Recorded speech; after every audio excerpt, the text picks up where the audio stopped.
Hey y'all, we back for another video. We're back for another review of Sisters on BET. We are on season 5, episode 21, entitled A Vicious Cycle. Next week is our last episode, and I am so looking forward to it because I'm tired of talking about it. But yeah, so we here. Let's just jump right into it. So Zach is still standing there talking to Fatima's baby daddy. I still haven't figured out what the hell is going on, and by the end of this episode, neither will you. Zach is confused because he didn't know that Fatima had kids or anything to that effect. To that effect, and so he's trying to, get all the information out of this dude, and the dude is trying to escape. Like he's trying to get out of there in a hurry. And Zach is like, "Listen, you here now? Just give me the tea, give me information." And so he tells Zach that Fatima, that if Fatima didn't tell him, then apparently she doesn't want him to know. All fine and well, but you're at my door asking questions, so maybe you got to give me a little more than that. So he tells Zach that the baby is 9 years old. They were together in DC, and I'm assuming that's where she had the baby. She left him with the baby because she didn't want him, not the man, the baby. That's what I got from the conversation. And so the baby's been asking questions. Well, the toddler. Wait, what's 9? Was 9 considered a toddler? The kid, the child. The child's asking questions, and he wants to know his mama, as most kids get inquisitive around whatever age that they do.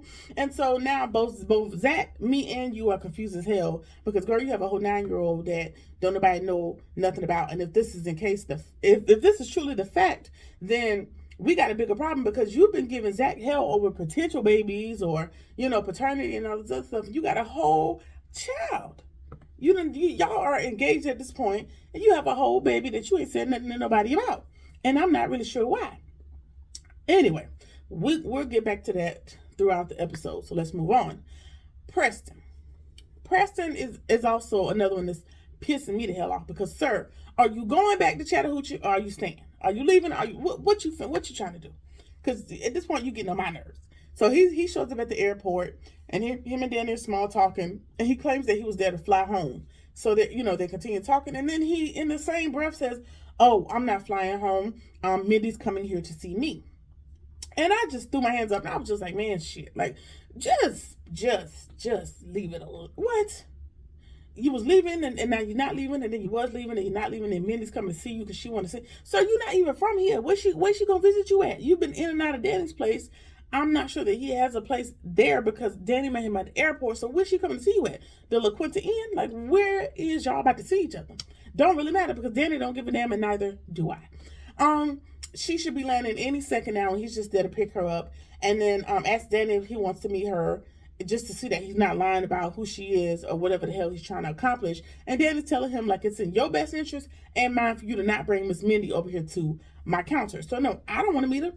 I don't have nothing to do with it. And I don't give a damn. So, Preston scurries away, which it didn't work. It didn't work when you presented the idea over the phone. It didn't work when you said it to her multiple times. Like, this Mindy thing, you really got to let it go, because it's not swaying Danny's decision. And it's giving force at this point. It's like you're trying to trick her into a wedding, and she ain't with it. So just leave well enough alone. That would be my advice. Anyway, then Q rolls up to the counter being nosy. And Preston wants to know, like, who he is. And like Danny tells him, it's nobody. And for me, you got the nerve to have an attitude. Because not you asking questions and Miss Mindy, fiance almost lady, is 2 minutes from walking up. Could walk up any minute now. You asking me who Q is? You're not in a position to ask that many questions, my guy. But anyway, we're just going to go through the motions, but that pissed me off a little bit because why are you asking questions that you don't have the privilege to be asking at this time? Anyway, now Q wants to explain himself to Danny, claiming that he was sorry and he needs to hear her out and it's not what you think it is. Let me explain myself, blah, blah, blah. Danny finally, kind of puts her foot down and tells him, like, listen, I got mace in my bag, and if you don't get out my face, I'm going to go ahead and air this bitch out. So I'm going to mace you. You want to leave me alone? What we trying to do? So, he backs off, hopefully all the way up to hell, but I'm sure that's not the case. All right, Gary and Hayden, they don't believe that there's any way that Robin can come up with this extra $3 million, and I kind of believe it too, but they're going to wait out his bluff, which means, that he's supposed to have it in there by 5 o'clock today, so they're going to come back at 4:59 to see if the money is, in fact, in the corporate account. And then Heather shows up. She tells him, she tells Hayden that Zach has been calling her, but she hasn't been answering, and so they're gonna go into a meeting to talk about that. Yeah, so we'll get back to that later. Fatima sees Hayden with Heather, and then she calls Miss Decoy Tamara, and now it's time for the plan to commence. It's time for the plan to get in motion, and that's going to happen by the end of this episode. All right, Calvin and Sabrina, they're at the precinct waiting to get Maurice out of jail. And Calvin, they're just small talking, and Calvin seems to be jealous that that Sabrina is so confident in Bayou and actually likes the guy. And so Calvin asked her, like, what does that mean for us? Like, we were feeling things out, seeing how things would go. What does that mean for us? And Sabrina tells him, like, listen, what us? Like, what about us? And he was like, listen, I said, I've been at your house a couple times, which that's not fair because you have been in support of her because she's going through this whole federal case situation, not from a romantic perspective. So that's not right to hang over her head, but we're going to go through it. And he asked her, like, are we still figuring this out? She's like, yeah, we're still figuring out life. Like, he wants to know if he's still in the running to vie for her affections. And she tells him, listen, it's not a race. And so he's asking all kind of questions about Bayou and like, how did he even get that money? Is he a Nigerian scammer? Like, what's really going on? And so she just tells him, like, hey, Bayou is the prince of a small nation back in his homeland, and he's not buying it at all. And she assures him, like, yes, no, that's truly the case. I'm not lying. That's who Bayou really is. And now, that takes all of the wind out of Calvin's sails, and he realizes that he doesn't stand a snowball's chance in hell at winning Sabrina from Bayou. And so that ends that conversation. Maurice comes out of the back. He's been released from jail, and it's good to see that he still has his sense of humor, but that will immediately go out the window by the time he gets to his apartment. But we will get into that when we get to that part of the episode. All right.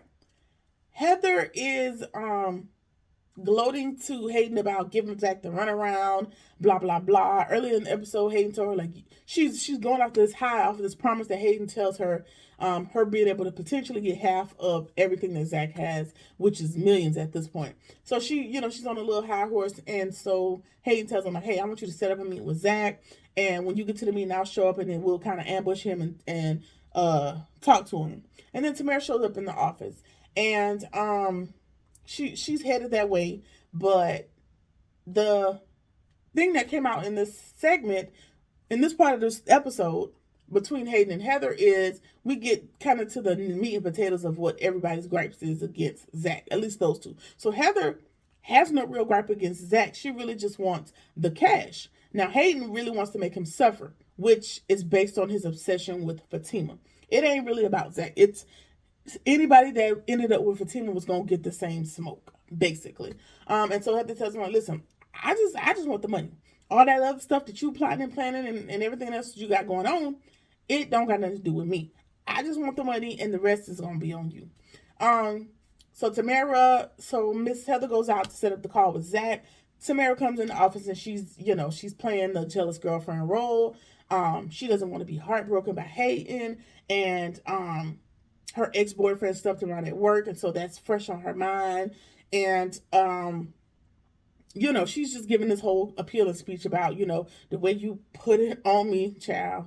Hey, don't put it on anybody. The way you put it on me, I don't want nobody to get any of that. And, I don't trust her around you. So maybe I'm just being jealous. So she dumps all of that. She plays a good reverse psychology on him. And he tells her, like, hey, if it makes you comfortable, I won't work with her. And so she tells him, like, no, you don't have to do that. You don't have to do that. And so to assure Tamara and to ease her insecurities or whatever she feels, he falls right into the trap and offers to drop Heather as a client immediately. So much immediately, he drops her. As soon as she comes back from taking the call, he drops her right there in front of Tamara. Just, you know what? I'm going to head out. I'm not going to be able to represent you. I'll hook you up with another lawyer, but it's not going to be me. I'll holler at you. Like, basically just drop the girl, like, no official paperwork, no anything. Just drop the girl like a bad habit. And we know Miss Heather not want to take it lightly, calls a couple names, and then she heads out. All right. Karen, Sabrina, and Andy are on three-way, and Sabrina tells me, Maurice is out. Everything's good on that accord. But what I need y'all to do is meet me at Danny's house later. And that is because they're worried about her. Sabrina tells them about her seeing Danny with Q, and she wants them to meet up with Danny later in the night, I guess, to have an intervention of sorts. It seems that Danny, when she's running from major life decisions or relationship type things, she throws herself under a bunch of different men, is what the gist of what I think that Sabrina's worried about, because she has demonstrated the same behavior when they were in college. So that is what they're worried about, and that's why they're going to meet at Danny's house. Now, if we know Danny, like I think I know Danny, it ain't going to go over well. It's not going to be productive, but we're going to have to go through it because that's where we're at in the series. All right, so Heather barges into Fatima's office, accusing her of playing games, which she's right. It's not really an accusation. Fatima is playing a game. She's mad that Hayden dropped her as a client, and she threatens to get her a new lawyer. So Fatima reminds her, like, hey, Zach's pockets are pretty deep, and this could really drag on forever, so much so that you may end up with nothing. So it may be wise of you to actually sit down and talk to him. Like, he's a pretty fair guy. And Heather's like, you think he's going to be fair? And she's like, yes, I know him to be a fair guy. And, with his kids, I'm sure he's going to do the right thing by him. So have you tried to talk to him? Oh, no, I've been calling, and he hasn't answered. And so Fatima's going to set up a meeting at their house later on tonight so that they can all talk out a situation, which that's going to fare to be well, going to work out well if it goes how the plan looks. So we'll see. All right, so Gary goes to Andy's office under the guise of inviting her to dinner, and like she says, hey, you typically call me, so what you doing here? And so he basically trying to put on a whole bunch of PDA and kissing on her and basically looking over his shoulder, trying to make sure that Robin sees him, being all up on his girl. And Andy reminds him that, hey, Robin ain't even in the office, and if you're trying to, do that to make him jealous, I'm not sure why you're doing that. He's not here, and I don't want to be in the middle of what y'all got going on. And then she asked him, like, hey, did you tell Robin that we were co-conspiring against him together? Because if you did, again, I don't want to be in the middle of y'all mess. I don't have nothing to do with none of this, for real. So keep my name out of it. My name is Bennett, and I ain't in it. And so she also reminds her, like, listen, you already on thin ice, so you need to keep it cute. Because remember, you're a little bit worse off than Robin when it comes to buying for my affection, so I need you to keep it cute. So he agrees, and they're going to dinner later on tonight, child. They're getting on my nerves. Everybody getting on my nerves at this point. All right. Marks gets home, and all the furniture is going out. Everything is out that house. Everything has been stolen, and we can assume that Q cleaned them out. And so now he's trying to blame Calvin, and they're going back and forth, and Calvin reminds him, like, hey, you created this nightmare. This is a problem that you created because of who you decided to be in relationship with. So not too much. Like, I've been holding it down while you've been in jail. So why are you coming for me? And so they're going back and forth. They're blaming each other about everything. And Calvin just kind of storms out. He's like, listen, I ain't got time for this. I'ma head out. And so Sabrina tells him, like, listen, Calvin tried. He even beat him up with a golf cart. Like, he would have killed him had I not stopped it.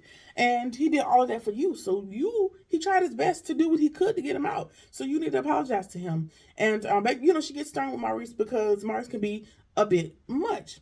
And he reminds him, like, you need to take responsibility for the situation that we are all in based on your decision making. So you need to take accountability, and you need to fix it because Calvin has held you down, but like she said. All right. And so Sabrina has to tell him that, and again reminds him, like, listen, we all told you not to get involved with Q, so this the bed you got to sleep in.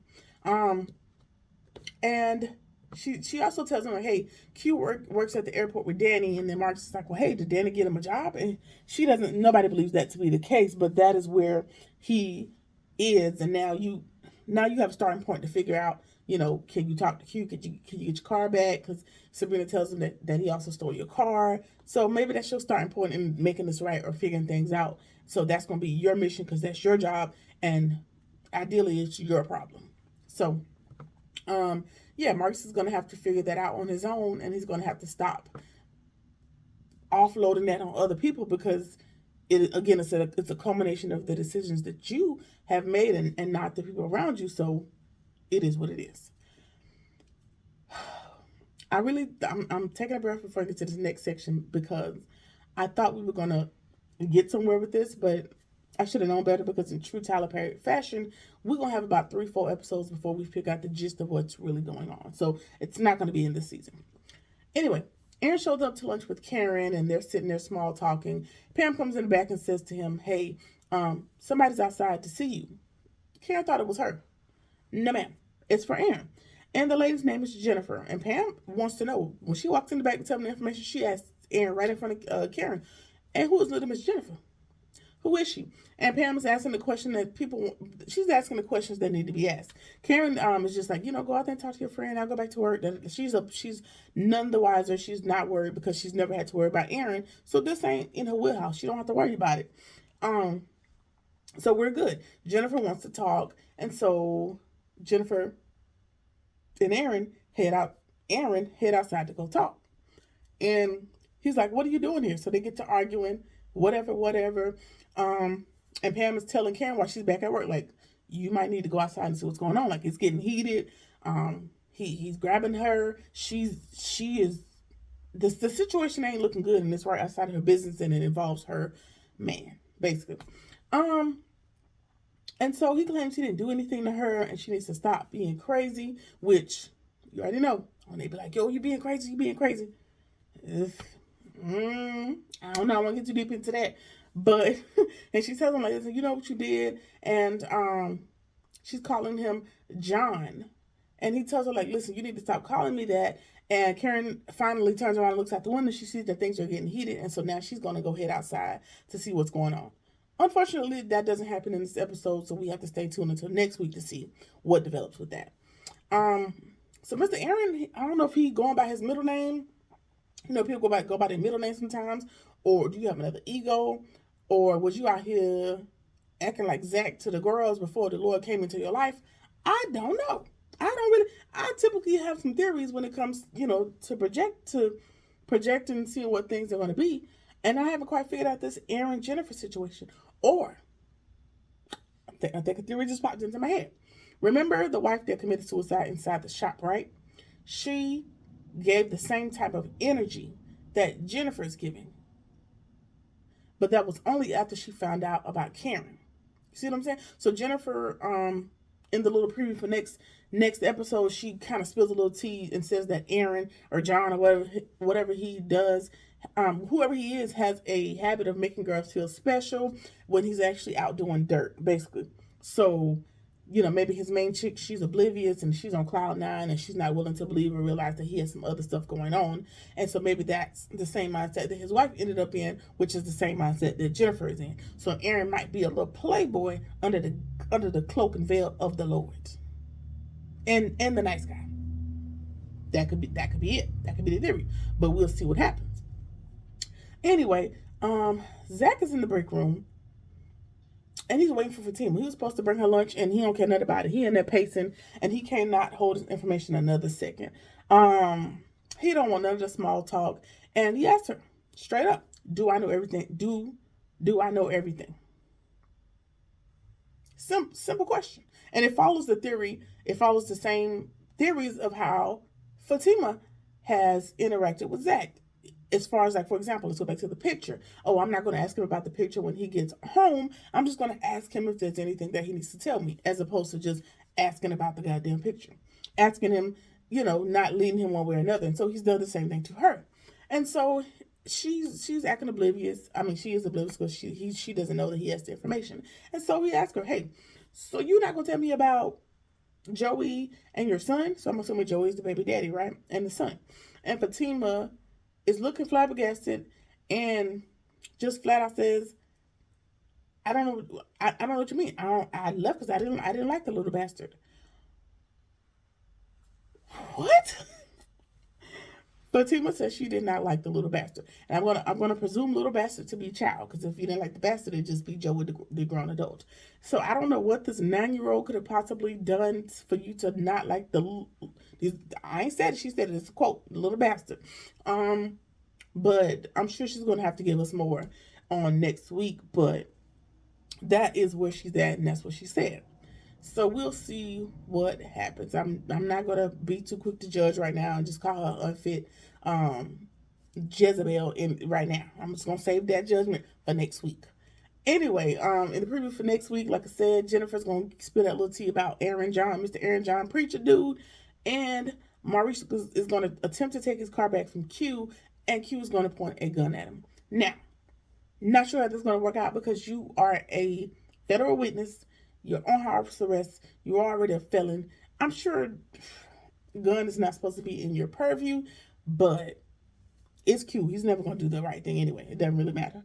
Anyway, that has been the episode. That's been season 5, episode 21. Let me know what y'all think about the episode. Like, comment, share, subscribe, or let me know, or whatever it is that you feel like doing. And I see you in the next one. Peace.